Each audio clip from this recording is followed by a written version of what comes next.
Okay, well, good evening, everyone. My name is Victoria Lennon. I'm with the CS for All Teachers team here at the American Institutes for Research. So glad that you've joined us tonight for this truly interactive and engaging conversation about the CS classroom from the perspective of an elementary school. Just a few housekeeping items as we get started. Generally speaking, we prefer the audio works best if you choose the dial out option, or you can dial in, and computer audio is good too, but the dial in and dial out give you the best sound for this evening. We'd also ask that everyone introduce yourselves in the chat window to your left-hand side. We'd love to hear from you and know who you are, where you work, and where you live. So please introduce yourselves and say hello. And so we will get underway for this evening's webinar. What does a CS classroom look like in an elementary school?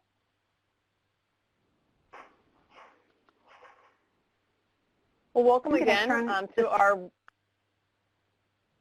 Go ahead. I'm sorry. I was going to say I'm going to turn this over to our key presenter, Lisa Rhodes.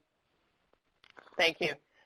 So welcome to our webinar. We're going to talk about different perspectives on how computer science can be taught in the elementary setting from a couple different perspectives, and we look forward to hearing your perspectives. So thinking about different lesson ideas, strategies, resources, the physical setup of rooms, organizing materials, but also thinking about your perspectives as well. This will be a discussion style, so feel free to add your questions in the chat box. And thank you to everyone who's already introduced themselves. So I'm Lisa Rhodes. I'm a 6th grade teacher at Kings Glen Elementary in Springfield, Virginia. I'm also a CS for All Teachers ambassador. I teach a 6th grade inclusive classroom. This is my 13th year at Kings Glen teaching 6th grade. I have a passion for robotics and programming that has kind of grown over the past couple of years, and I really like finding ways to integrate coding and robotics into the core curriculum. I'm going to pass it on to Michelle. She's at the school right up the street from me. Yeah, my name is Michelle Crabill, and I'm the school-based technology specialist at Kings Park Elementary. I'm a former classroom teacher at this school as well, and also taught in Maryland. This is my 26th year teaching, my 20th year at Kings Park. And Kings Park is the partner school to Kings Glen. We're the K-3 school, and Kings Glen's the 4, 5, 6. I hope I'm setting up these little guys for a good foundation once they get to Lisa at Kings Glen. But I have a strong passion for coding and robotics. Interestingly, my father met Grace Hopper. I'm not sure if you know who she is, but my dad worked for the Department of Defense at the Navy Yard and was able to work with her. And I always thought that was fascinating as a kid. I never, ever thought that I'd be doing something like this. So I just love to see the aha in kiddos when they learn to code for the first time, and looking forward to chatting with you tonight. I'm going to pass it to Janice, or Pete. I'm sorry, Pete. Oh, it's okay. Hello, my name is Pete Cookson. This is my 23rd year in Fairfax County, Virginia. I taught 20 years in 6th grade, a bunch of that with Lisa at Kings Glen. I moved schools, and at my new school, it's a kindergarten to 6th school. I'm at Laurel Hill in Lorton, Virginia. And 2 years ago, I went to my principal and said I want to start a science lab just to get kids actually doing more science, hands-on activities. And that's my passion, is seeing kids do hands-on activities, getting dirty, and just seeing them interact with the material. And so this is our 2nd year running the science lab here. It's from kindergarten to 6th grade, and I love it and can't wait to share some thoughts. And I'll pass it off to Janice. Thanks, Pete. Hi, everyone. My name is Janice Years, and I work as the elementary computer science specialist for Fairfax County Public Schools. I started my career as a STEAM teacher, so I saw kindergarten through 6th grade. We did engineering activities, and I delved into coding and computer science in that realm. And then afterwards, I became a classroom teacher because I wanted to incorporate some of the resources from the specialist realm into classroom instruction. So through that, I've gone through lots of different turns and different avenues, and now I am here to represent the district perspective and the central office perspective as well. Thanks so much. Now that we've introduced ourselves, we'd like to learn a little bit more about you. If you're able to go ahead and take part of the poll, let us know your role. So we have some coaches, and I know some of you have already actually put that information in the audience chat, so thank you for getting a head start.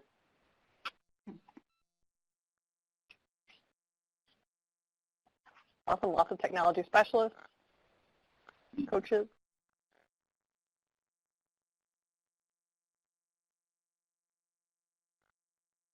Okay, that's awesome.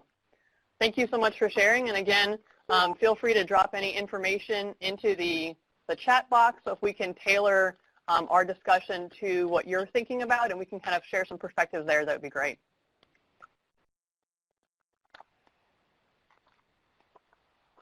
So our first question is, what is a CS classroom to you? So what content do you expect to see? Is there a particular setup? Is it clearly defined when and how you teach computer science in the elementary setting?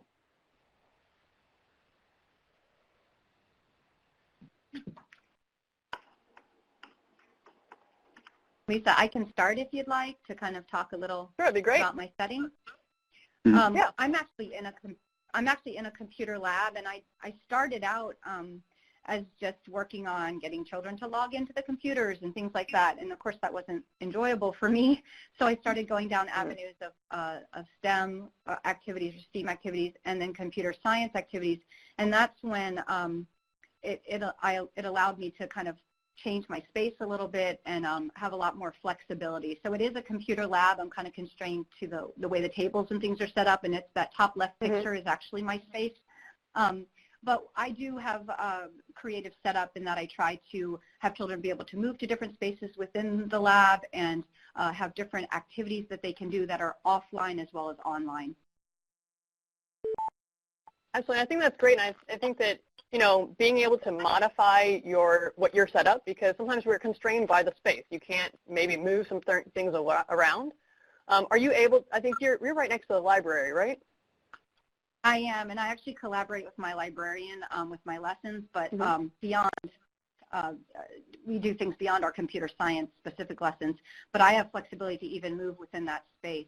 Our library also has, we're little guys, so our library has flexible seating, so all of our chairs are very low. They're little couches and things, and so children will take robots and things in there and do coding within that space as well. And we have low tables. I don't know if you can see that in this picture. You'll see it later when I show you, but it just is conducive to little guys and whatever they need. If they need to be in the hallway, we go out in the hallway as well. Yeah, I think that's the power of computer science in the elementary world, is that it can happen in a lot of different settings. The picture in the bottom left is an old picture of my classroom, which looks more like a traditional like general education classroom. That's my library. You can see some of the computers in there. But, you know, we can teach computer science, whether it's through unplugged lessons, the working on the foundations of computational thinking strategies and coding concepts, but it doesn't have to be in a computer lab or in a certain space, because we don't all have access to that right now.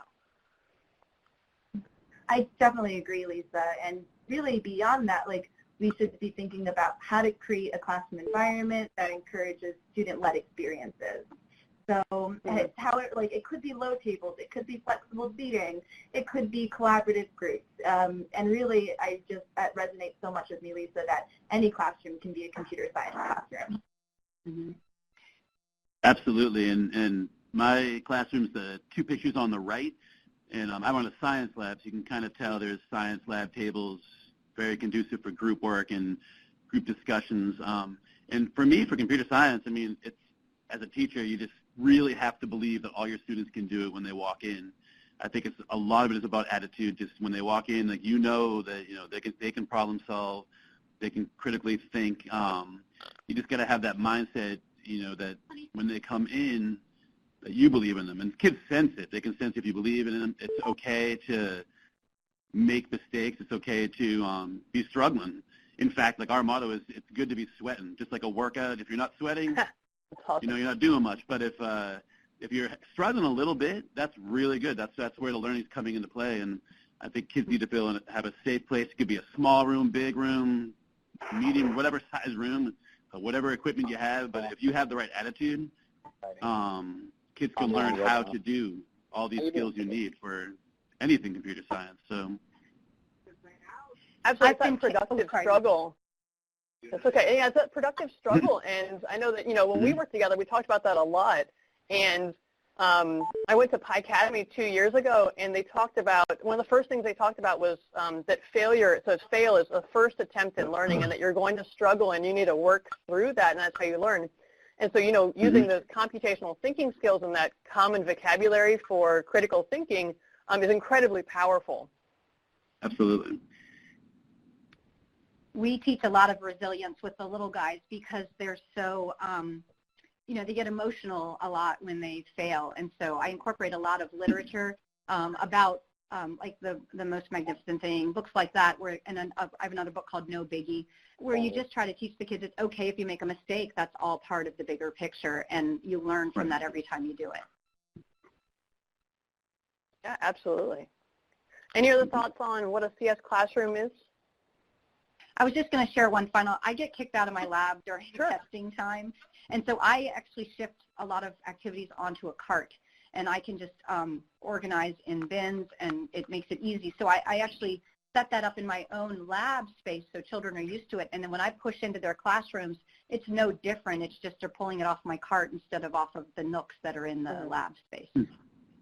So it's just very that's great when you flexible. don't have a lot of resources too. Yeah, that flexibility and being able to share and move is huge. And I think the beginning of the school year, you have to teach a lot of onerous to the kid. Like they need to own the space. So we do a lot of systems this whole first quarter so that as we move through, even though I'm teaching 5 and 6 and 7-year-olds, if they want something, then they say, oh, I'm going to go get that, and they know where it is. So setting that up and making everything in my lab is accessible. If they want to touch it, they're allowed to. Like, there's nothing in here that they can't put their hands on. Yeah, and I agree, Tim, as well, that the unplugged lessons, I think that, getting the word out about that is computer science. You don't have to be attached to a device of some sort. There's a lot of power in those as well. Yeah, and then Thea, thank you for chiming in there as well. So unplugged, getting that avenue, and for teachers who are just learning, a lot of elementary teachers don't have that background in computer science. So, getting their feet wet with unplugged lessons and then that computational thinking work is huge. Right, and just to build on that, like with computational thinking, that predated computers, like the concepts of bugging and algorithmic thinking, like that doesn't necessarily require technology. So it's just once that like mindset shift is created for teachers, I think that computer science is so much more accessible because there are so many different entry points, unplugged, plugged, coding, talking about the concepts. There's so many different ways to go about it. Yeah, absolutely. Okay, awesome. Thank you so much. So we're going to go into next a little bit of chat on our spaces. Even though it's not about one setup or one type of thing, we're just going to share some ideas on how we've integrated computer science and what our physical setup looks like. Starting out with a general education classroom, which is mine, and then some resource classes, and then what district level support can look like.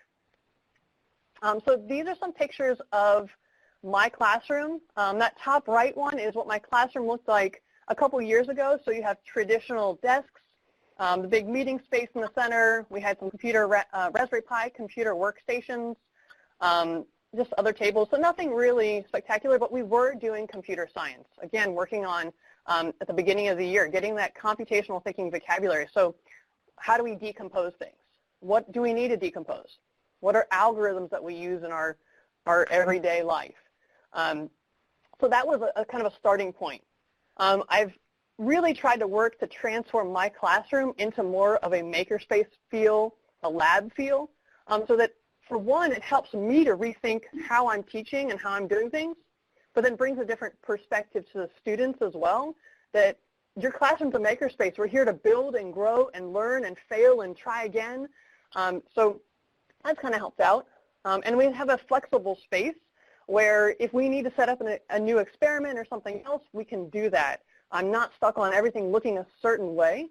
So the bottom right picture is actually last year we got tomato seeds from the Canadian Space Agency that flew on the International Space Station, and we were getting some data about germination rates.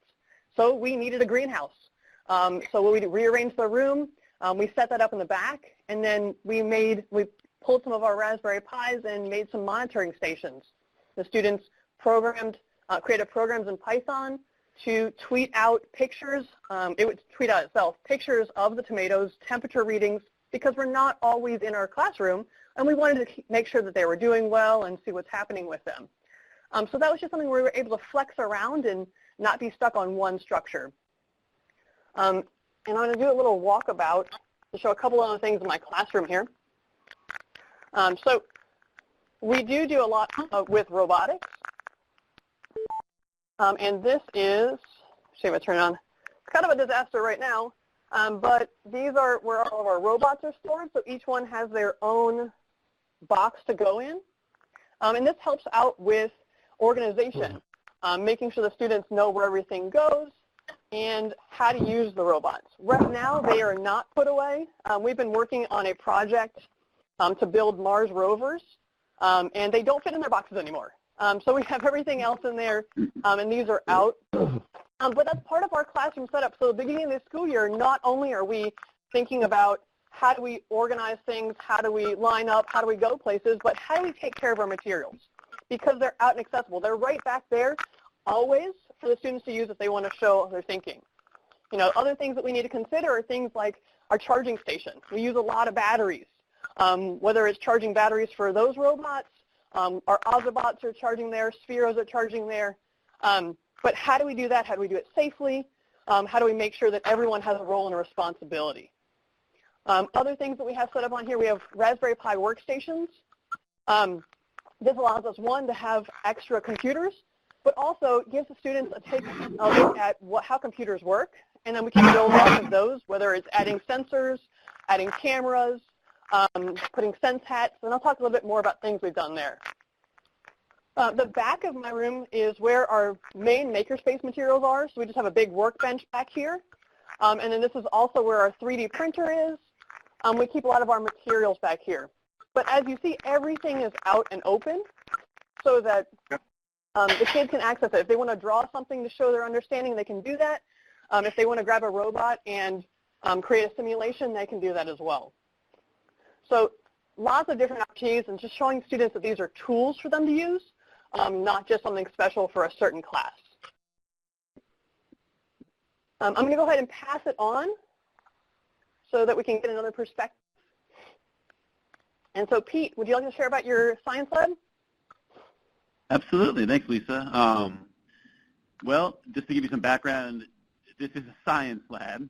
We officially created this last year. This is the second year it started. The ultimate goal of this lab was to get teachers, what's happening here in Fairfax County too is fifth grade students, they get tested in science. So a lot of fifth graders are doing a lot of hands-on science, but I was finding that fourth grade and sixth grade wasn't really doing too much of the hands-on. Kids were doing a lot of packets and stuff, and it was really bugging me, and I was falling into that trap sometimes too because I was a sixth grade teacher forever. And I really wanted to get kids working with their hands. So my lab is, as you can see, there's lab tables, a lot of space. As a resource teacher now that I have a class come for an hour, leave, and then 10 minutes later another class is coming, organization has improved 800,000% for me because things are labeled, materials are prepared ahead of time, and it has saved the day for me. Like just knowing that the pressure of having another class coming has really forced me to have things prepared. And for me, we do a lot of plugged-in activities, but I'd say like it's amazing that all these skills you learn for computer science leads into it unreal. I mean, it is every lab they do, every activity we run, The kids are analyzing materials. You can see they have space to spread out and build things. Just an hour ago, the kids were building roller coasters to represent the ocean, layers of the ocean. And they actually built roller coasters to show the layers of the ocean, how the slope drops. And I won't bore you with that now, but I'll just tell you that they were doing the ocean layers, and they had the space to spread out and do this. Whereas a classroom teacher, what I'm finding is that, sometimes they don't have enough time to get all this material out, have it make a big mess in the room, and then jump right into language arts. Creating this space, this lab for teachers, has given them a chance to co-teach. They all come in. It's not a drop-off special. Teachers come in, they stay, they co-teach, they plan with me, and we're right in there in the mix with the kids. And as you can see, we have the labby tables. I won't do the walkabout, but there's all around the room. We got the computers on one side. We have materials labeled in the back. So like Lisa said, the kids know where the materials are. And Michelle said it also, like, kids can touch things. They know they can use things. We talked a lot about how to use materials, keep it safe, keep it not to waste materials, all that, like, are all early on in the year, and now they come in and they're rocking and rolling. So as a resource teacher, different world. I see every kid all week long, and different, all the way from kindergarten to sixth, and materials are definitely. And there's a science closet right down the hallway where I can store, luckily, I can store some of the boxes of materials that I have, so it's not too cluttered. Also, my room is centered in the upstairs hallway. My school has 1,000 kids, so the upstairs is all the upper grades, and I'm directly in the nucleus, right in the middle of all the grades.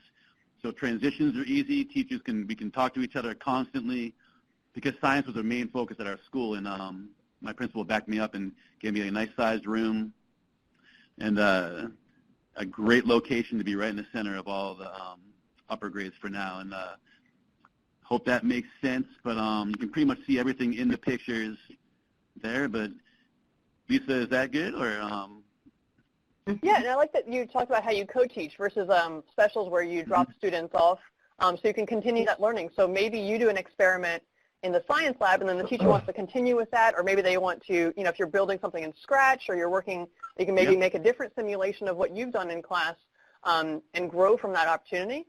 And also, you're talking about the roller coasters. There's tons of computational thinking, whether you're decomposing that task into the different parts or debugging because something didn't work well. So lots of opportunities to bring computer science in. It's funny because all afternoon the kids were like, my continental slope is not, I can't get the ball to run. Like, they were just brainstorming ideas.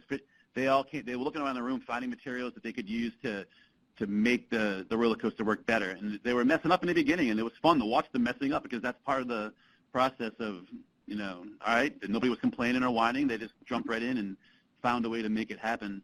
And they do co-teach, and I'll tell you right now that classroom teachers, most of them here did not know about Scratch. They now do. I can tell you that nobody even heard of a Mickey, and now all teachers have seen it, accessed it, and Autobots. These are all things that some teachers have never even heard of, and it's fun when they come in and we work together with them, and they're just amazed, and to see the kids interacting and just having fun, not even realizing sometimes that they're actually learning major skills that revolve around CS and just life skills. But I will stop talking and let next slide go, but thank you. Yeah, no, it's awesome. And I like how you said because someone else asked about the co-teaching, the fact that you are showing teachers in a non-threatening way that how to use these materials and not just kind of saying, oh, yeah, you should play in Scratch, you should do something else. So how do you use this and then making it so that they're more comfortable and they actually know what they're working on and how to debug with students as they go through? Awesome. I remember learning Scratch as a teacher, and we were in a class for 2 weeks, and we were all hurting when we first learned about it. And then it's just become easier, and the kids pick up on it in seconds. I mean, you tell the kids 2 little things, and they are running with Scratch. But teachers are the ones you have to get because sometimes they see that. And I know my whole class was filled with teachers really worried about Scratch because they were confused and whatnot, but just they got more comfortable as the week went on. But now I'm done talking. Yeah, absolutely. Michelle, you're up next. Well, sorry. there was a question from Jesse in the chat, Pete, if there were any Oh, sure. resources or literature about co-learning that you could share? A little research or about resources about co-learning. Co-learning? Co-teaching. In reference to co-teaching? I'm sorry, co-teaching. Co-teaching, yeah. I don't know. I just remember when I was way back in the day, I was an intern that we did it all co-teaching, but my principal made it very clear that we're going to co-teach science just so we learn from each other. And I don't have any specific resources that we've used. I just know that the power of teachers are isolated a lot of the day, and we don't get a chance just to work together. And I have learned so much these 2 years just by working with one or two special ed teachers that come in. I mean, I have learned more about autism this year. I have autistic kids coming into the lab doing insane engineering things that I could not even dream that we would be doing. And just learning from those teachers how to work with different kids, and there's no way that I would have learned as much this year if I wasn't co-teaching. If they were dropping off and leaving them for the science, I can't even tell you. Just as I'm giving directions, even just directions, the teacher will jump in and add a little piece, and I'm like, that's a great point, and it makes the lesson 1,000 times better. I mean, I don't have a specific resource. I apologize. I just know that the power of humans working together, because sometimes as a teacher you're by yourself so much that you forget that like half the stuff you're doing is related to computer science. The stuff you're actually doing already is really leading into that. You just don't realize it, and working together helps pull it out. But I hope that answers a little bit. I don't know. I'd love to chime in too, Pete, because I hear what has been really pulled out is that you build relationships with the staff so that they trust you. And I think that that's like a pivotal thing with creating a co-teaching experience, is having that buy-in by building that relationship, because you were a teacher at that school. So you knew who you could tap into to, you know, work with, and then other people started to see that and they're like, well, I want to do that too. So you created a synergy. Is that kind of what I'm hearing?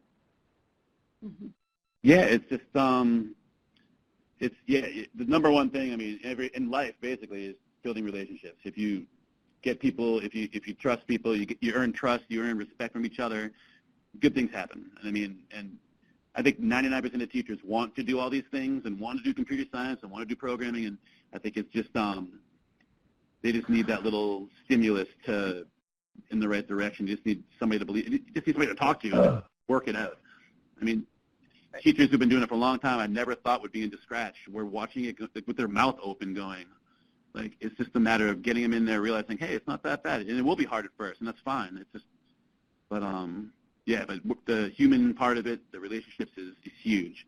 Just with the kids, but also with your peers. That's something that we don't often think about. But yeah, and Pete, that's how I got into Scratch, was working with you, and you, I kind of shadowed you and learned about it together. Thank you for the resources as well, Kelly. I think you shared some resources on computational thinking, and I have to scroll up. Thank you so much. Michelle, would you like to share a little bit about your space and how you set up your lab? Sure. Oops. What happened to my... I want to go back and just look at the slide that's there, because I was just going to reference the slide. I don't need the video on me right now directly. You can go back to the slide if you would like, Victoria. But the way I do my lab is, thank you, is because I'm a primary school, I base everything around literature of some kind. So I show them, we read a book, I coach, the way my schedule works, the children are in the library or with me, and we kind of flip, or I have them one week and then they go into the library the other week. So a lot of what I do at Kings Park is very literacy based, and I think computer science just completely lends itself to supporting literacy, and with computational learning, computational thinking. So I normally start with some type of book. Some of the books are related to coding, some of them aren't. I also read a book called Tech, A Modern Cave Boy, about just letting go of devices sometimes. And so when I'm in the lab, we don't even go on our computers right away. We really focus on exploring different things. We start with Legos, then we go on to something else, like maybe one of the computers or one of the robots in number 2 there, like the ozobot, a super simple robot that you can just code with using markers, and just trying to build capacity in the children so that they get some basics for what the computational thinking looks like and how we can translate that to coding. Eventually, I'll take them to code.org, but we really start with a lot of unplugged activities. If you look at number 5, this is a really cool game, but you can completely make it yourself. It's literally just putting, I go in the hallway and we do it on tiles on the hallway, and we'll put something in one place and they have to say, am I going forward, am I turning right, turning left, and really teaching them about how to get from one place to another. Somebody had mentioned in the chat about Scratch Junior. I love that. I use that with my first graders and my kindergartners, and we have iPads, and I just use it on the iPad. And at first we do just a free explore, and they start learning about all the little pieces that are involved in Scratch Junior, and then they share with the rest of the class at the end all the things they learned. And then we turn it into a project, and they tell a story, beginning, middle, and end, decide on their characters, their setting. And they don't really realize they're coding. They're just putting the story together, but they're bringing blocks together and making things making the characters do things. So that's a lot of what I do. Number 3, I do organize a lot. I'm very organized. That little bin set there on the right side has MicroBits in it. And it has the power cord that plugs into the computer, and it has the little battery pack. I can honestly tell you that I would have never seen myself implementing the MicroBit, but I can thank Lisa for that, and my students adore it. I actually have one right here.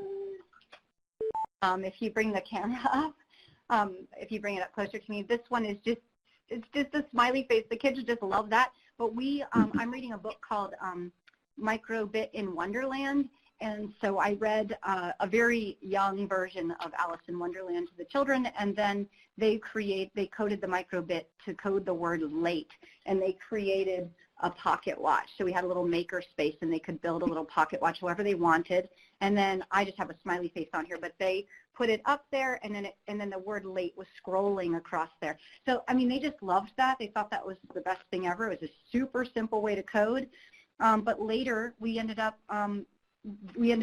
coordinating with the music teacher, and the children used the MicroBit and Make Code website, and they coded compositions, musical compositions, and then hacked a set of headphones. And I learned something about headphones, where the ground area is on a headphone by doing this. But they hacked headphones, and they played their musical compositions for each other. And so those are just some really simple things. It seems complex, but once you start going down that path, little guys, 6-year-olds and 5-year-olds, 7-year-olds, they love it, and they'll figure it out. If you think it's too hard, hand it to a 6-year-old. They'll figure it out for you. But we end up doing a lot of robots with hand motions. I mean, I have the MIP robot where you move your hands and make it move, but they realize, oh wait, if I move my hand this way, he turns. If I move a hand that way, he turns. And then we're able to apply that when we go to code.org. I actually, every year for the last 5 years, I've done Hour of Code. I do it during the weeks of our book fair because I only have a half hour with the kids, and they adore that. And that's kind of our kickoff for coding. I've actually started that way earlier. These last 2 years, I normally start coding right at the beginning of the year with unplugged activities. That's kind of what we do. And then I co-teach with my teachers. I also do Breakouts, Breakout EDU, which is very computational, where the children have to figure out how to get the box open by solving a bunch of clues and things. And that's I do one at the beginning of the year called Teamwork, and it just helps build teamwork within our space. And then I also do those in the classrooms. There's one called Turkey Trouble, and I do it around Thanksgiving, and several of my teachers want me to push in and co-teach those with them. But definitely promotes computational thinking with the children. And then we're able to apply that in here. I've actually had a couple of children create their own breakouts. They're pretty simple, but they're awesome, and they love it once they want to play with the locks and do those. If you're not familiar with that, look it up. It's a really great resource.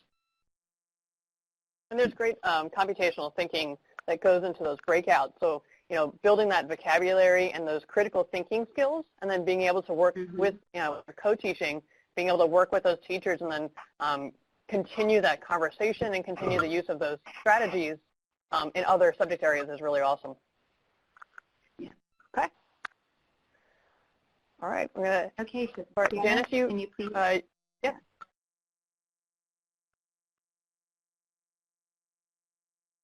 There you go, Janice. Oh my gosh. Every single one of these I use, except for that. That's awesome. Janice, were you going to talk about district level supports before we get into the go-to materials? I think you're muted, Janice. Thank you. Sorry about that. Sure. Okay, great. So, so my role is to support schools throughout the county in implementing computer science. The VDOE, if you're in the state of Virginia, you might know that the Virginia Department of Education published computer science standards in 2018-19 school year. And these standards articulate a concept way of teaching computer science that's integrated with content. So Fairfax County has taken these standards and then re-imaged it into what could teachers do with their content. So we pulled out what Lisa was mentioning with the computational thinking and then tied it in with the concept in language arts. For example, debugging is constantly seen in language arts when you revise and edit a story. So we're going at it with an angle of giving teachers the opportunity to find what they're already doing and then just tying in those computational thinking skills. This way it creates those multiple entry points. So specifically with this year, we're piloting computer science with teachers who have never taught computer science before, and we're giving them opportunities to interact with the resources that you see on this page. And they're also having the opportunity to do unplugged lessons as well and get professional learning opportunities. So that way we can learn what works, what is a barrier, so that way we can bring computer science to full-scale integration in Fairfax County. Yeah. Great. Yeah, and I know there's lots of different supports that are being provided throughout the county to get those get teachers that help and a network to work together to learn about the standards and how to teach them and integrate them into curriculum. Yeah, thank you so much. Okay, so our next topic is, just talking about materials. It's not all about materials, but, where do you go to find resources? Is there a specific hardware or software or application that you like and that you're drawn to and really enjoy using? I can start out, actually. What brought me into computer science after Pete introduced me to Scratch was the Raspberry Pi. I didn't really know a whole lot about physical computing, and I got a Raspberry Pi and started playing with it, and I really saw the power in that, and it's inexpensive. So like you saw in my classroom, we have the setup, and we've used them in a variety of ways.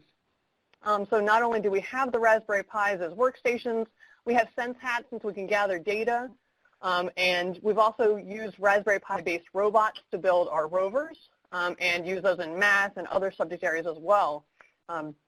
So really, really versatile, inexpensive, and it gives students an experience with a computer that's not all packaged up, and they get to see what it's really like. And it's been a great starting point for me. And then I just got introduced to MicroBit not too long ago. So again, if you're getting into physical computing, just starting out, tons of sensors on board, tactile buttons that you can program. There's some accessible pins. And the sensors, I think, was what's super powerful here is that, there's a gyro, there's an accelerometer on it, there's a temperature sensor, there's, thermometer. So all sorts of different sensors to do different things. So even if you're just trying to collect data, one of the projects we did actually in an after-school program is that we created shot counters for basketball. And so trying to collect data on how many shots go in and then how reliable was your device. And some worked better than others, and got to learn about that part of it. And we're working on then creating like assisted devices using Pis and MicroBits in a variety of fashions. And at the primary level, I'm exposing all of my young learners to MicroBit. So Lisa, hang on tight, because when those kiddos get to you, I don't know what they're going to be able to do. But the MicroBit is so inexpensive; it's like $10. But I also ended up getting 2 10-packs through a Donor's Choose, which was really great. I think we're going to talk about that some more later. But it's just a pretty inexpensive device and a very simple device to use for young children to just learn about basic coding.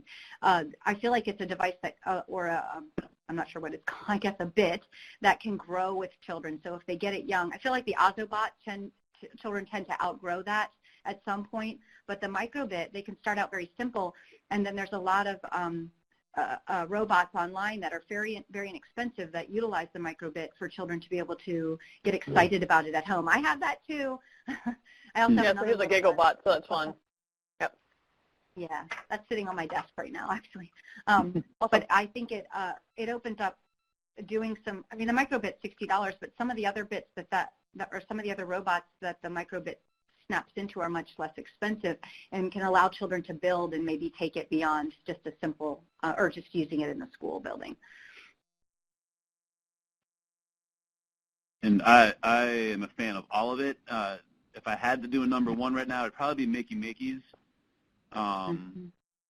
Just being able to tie it into the curriculum. If you're not familiar with it, you get to make a keyboard. And a big part of our curriculum here in Virginia is electricity and conductors and insulators, and just to see the kids building a keyboard and realizing what things will work as a keyboard and what things will not, again, leads right into the thinking, critical thinking, and the engagement you see with the kids as they build these things and they discover they can use each other as part of the keyboard. I mean, we had kids tapping each other's heads to play games and realizing that their body's a conductor, which then leads you into other discussions. And so, at first glance, Makey looks like, oh, it's just a fun toy you can build a keyboard with, yeah.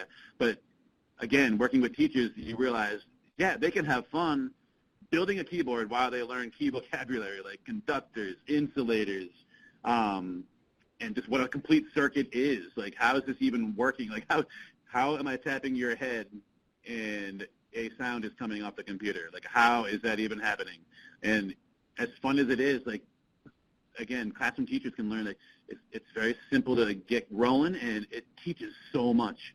And that's probably my number one, looking at all the pictures on the slide there. But just, again, seeing the engagement and the different keyboards that are made, just whether they're on the floor with their bodies. I mean, again, it hits the curriculum hard, but in a really interactive way.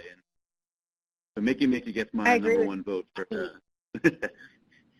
Sorry, Pete, I didn't mean to interrupt you. I agree with you, though. I think giving the children an opportunity to just explore anything, whatever it is, I've noticed in the 26 years I've been teaching, children are at this point sometimes just afraid to take risks at the elementary age because they don't want to make a mistake, and they almost kind of want things to just happen automatically, want that instant gratification. And I love when they have to really work at something, and how incredibly proud and lit up they are when they made it happen. Like, for example, I'm sure with the Makey, when they finally made that thing go, I have little bits, and I have even snap circuits, just anything that forces them to explore and make things happen. And they keep asking me, how do I get this to go? How do I? And I say, you got to try it. Just keep trying. And it's really great to see that success. Well, they own it. It's just like, I remember my first car I got, my parents gave me a car, and I beat that thing up. I didn't take care of it. I ran out of gas a couple times. It wasn't my car, but as soon as I was, once it was my car, and I was doing the payments, and I was, vacuuming all these little things, it was mine. I took it was mine. I knew how to, it's not a great analogy, I guess, but like, if you own it, it's yours. It's like learning. Like, if your first car means a lot because it was yours. You earned it. You made the money to buy that car. And just like a kid, you built that circuit. You may have helped you a little bit here and there, but overall, you're the one that built that circuit. You're the one that figured it out, and it's so powerful. And by the way, just this is also cool. This is a little guy named Artie we just found. I don't know if you've seen these, but you can code this guy to draw pictures. So the kids online will code like shapes or diagrams of any sort you want. They code it online, and then this thing will draw the his name's Artie, and he or she will draw the picture for you for the kids' code, and then their picture comes alive. And you might have seen this one too, Dash. My kids right now, there's a group of kids who are dying. They program this guy. They come in whenever they can to program Dash, cool little robot guy that changes colors and all that. But again, fun little things. We're just slowly getting robotics a little more involved here. But again, Artie and Dash. I wanted to share with you guys, I had presented to my specialist team just this week about using computer science in their spaces because Code.org has a really great new game from last year called Dance Party, and just getting kids moving and doing coding activities. I put it on a smart board in a classroom, and the children are just dancing in front of the smart board to do the coding. And then obviously the art of any of the coding activities that draw or create anything is very, obviously computational in the sense of our, in the art classroom as well. But then the music component using the MicroBit and other, we use something called Chrome Music Lab. It's web-based. It's not really coding, but it's just helping children realize that they can do music in other spaces. So I like integrating with my specialist team in addition to what our classroom teachers are doing as well.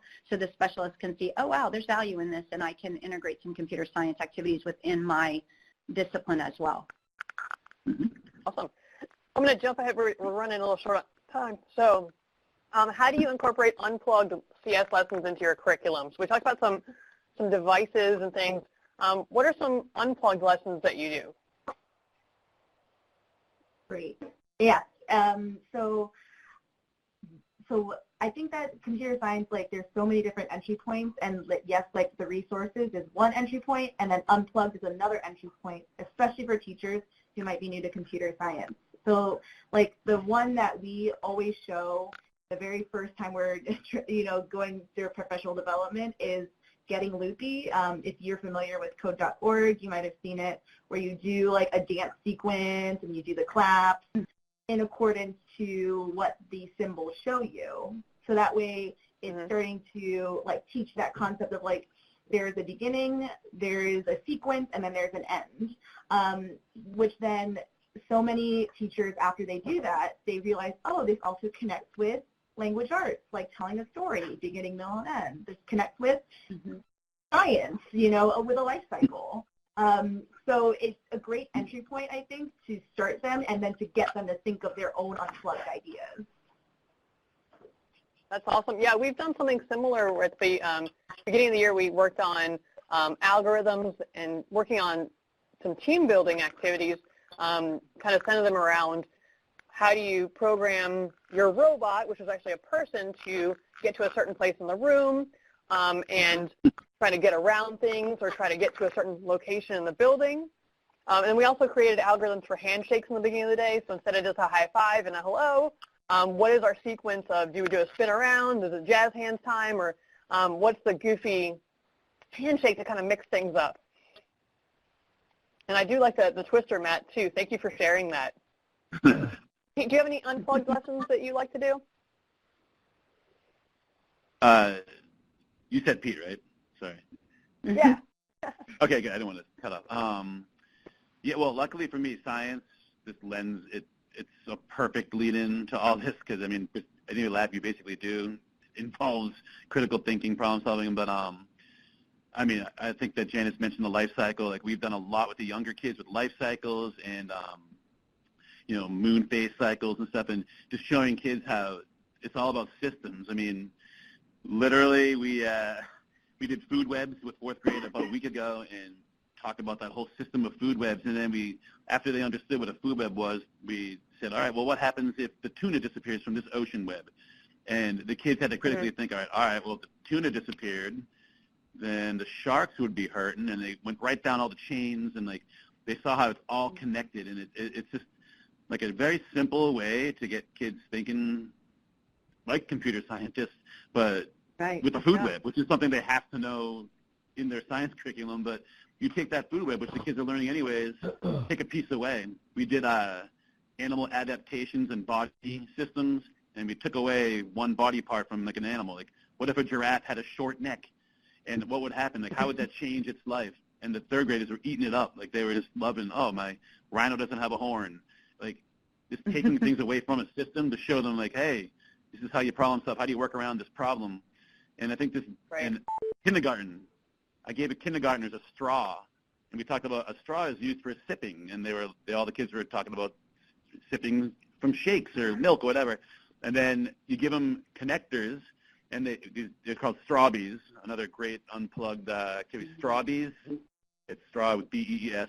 There's all these connectors, and kindergartners were making windmills, everything from swords, and I mean, from one simple straw we talked about, and then they used their creative and critical thinking to turn things into other things. Kindergartners were making things that spin.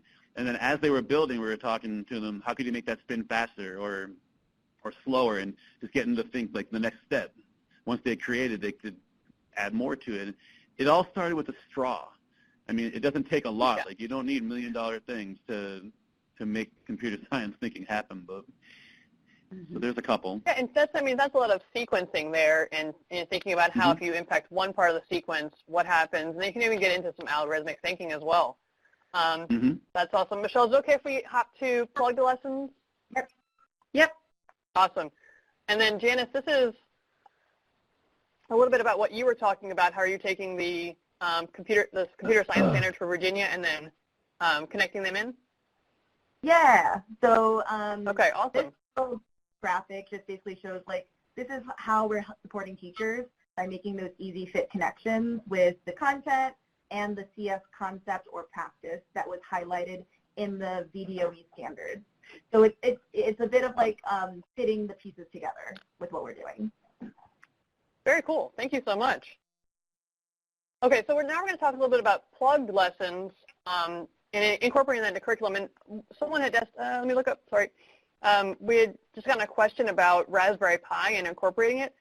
It is a little bit harder to get into, so if you're just starting out, I do recommend MicroBit, but they're two very different things. The Raspberry Pi is a full computer.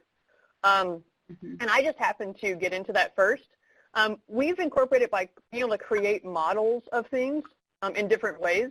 So one lesson last year, we were learning about the greenhouse effect, and we had set up a project where, or an experiment where we had 2 pie tins, and we covered one in saran wrap, and we didn't cover the other one, and we took temperature data to see which one heated up quicker and then which one cooled down quicker. But we were able to run a longer experiment and gather data when the students created another model using our pies with sense hats on top. And the sense hat adds a whole bunch of different sensors on it. So they created programs in Scratch to gather data over a longer period of time about what's happening to those 2 different setups. And so it's really that kind of thing where we're using those for desktops, for being able to program things like our plant monitoring system. We're going to be creating weather stations pretty soon. So really versatile. And the Raspberry Pi site has loads of lesson plans, courses, and tons of things for you to learn if you're getting in. And they're like $35 for a Pi. So it's an easy entry point to get started. Did anyone else have a go-to plugged lesson or ways to integrate into the curriculum? Well, the ozobot I've used with our kids, I mean, it's a plugged lesson, but it's a little bot. We ended up getting them from our PTA, so I had a whole set of them. But we ended up retelling fairy tales, and the children used large poster board and mapped out what they wanted the ozobot to do in different locations. For example, one person was retelling the 3 little pigs, and so they had it zigzag to pick up bricks when it came along a path where there were bricks to pick up materials, or it went very slow when it was sneaking away from the house to get away from the wolf. And so after they had created these models, they ended up retelling the story in front of their classmates with the Autobots. It was such a great activity, and they created some fractured fairy tales from it. It was just a really fun way to integrate computer science and coding, but also kind of culminate a fairy tale unit that they had been working on. So I will slide in and talk about Makey and Scratch.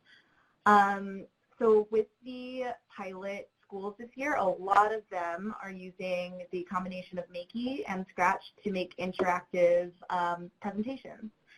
So if you look up on Makey's website, they have a lot of different ideas, which basically a student can create it could be like a poster or like a 3D model, and then they can connect this with the Makey and have some sort of like conductive material, such as like tinfoil or like those brad fasteners.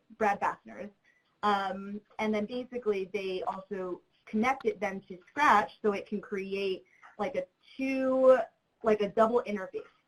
So let's say, for example, they make a ladybug habitat. Then they first create it on Scratch. They make that habitat. They can create like the different, foods that it eats, the different environment that it lives in. They can create maybe a sound to it, and then they would create the actual habitat. So that way they can touch the physical habitat and it sounds off or it does something on Scratch. Mm-hmm. That's awesome. Yeah, we did that with American Indian tribe unit last year. We're learning about different cultures, and they created an interactive map where you got to touch the different regions and then learn about early American tribes. Yeah. Do you have a lesson? Yeah. Go ahead, Pete. Go ahead. You sure? Just really quick about the ozobot too. Oh, you go ahead. You go, Janice. You go. I just wanted to close it off. Lisa, and say yes, it's basically flexible to represent any sort of product. Basically, you can take any project or product and then shift it into computer science by using Makey and Scratch. Go ahead, Pete. And for the ozobot too, like Michelle was saying, we do a solar system in 4th and 6th grade here, and the kids program their ozobots to make the orbits of the planets. So they actually programmed the orbits to represent something to do with the planet. So we had 8 ozobots going around the sun, and each orbit had a different code. Each ozobot was coded a different way to represent something about the planet, whether it lit up red for the red planet Mars, or it spun and showed rotation. Oh, cool. So a way to keep the curriculum in there while you're doing some fun coding. But Mm-hmm. Pete, have you used Ozoblockly with them as well, the web-based Ozobot coding? I have not yet, no. What's it That's called? pretty cool. Let's go down that path together. Yeah, sounds good. It's a nice extension, like you were saying earlier. Sometimes the students grow out of Ozobot, and so getting into that block-based coding can be helpful, and then transitioning potentially into other opportunities as well. Awesome. Okay. So thank you so much for joining us. We really appreciate all the conversation in the chat and all the questions and different perspectives. Thank you so much for joining us. Thank you. Yeah, thank you very much. Thank you. Thank you so much, Lisa, Michelle, Pete, and Janice. This has really been a great discussion, and you've shared some really great resources and how you are working in the elementary classroom. Just as a quick reminder, we have a couple of upcoming activities from CS for All Teachers.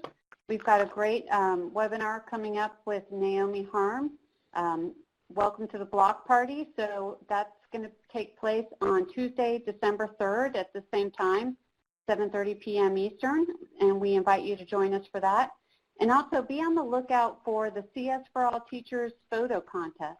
This is something we do during CS Ed Week, and we'll be sharing information on our Twitter account, on our website, csforallteachers.org, and in our newsletter. So we really would love for you all to participate in the photo contest. It's a lot of fun to see CS in action in the classroom, which is what it's all about. So just wanted to let you know about those upcoming opportunities, and hope you will explore the CS for All Teachers site and take a look at all of the resources that we have available.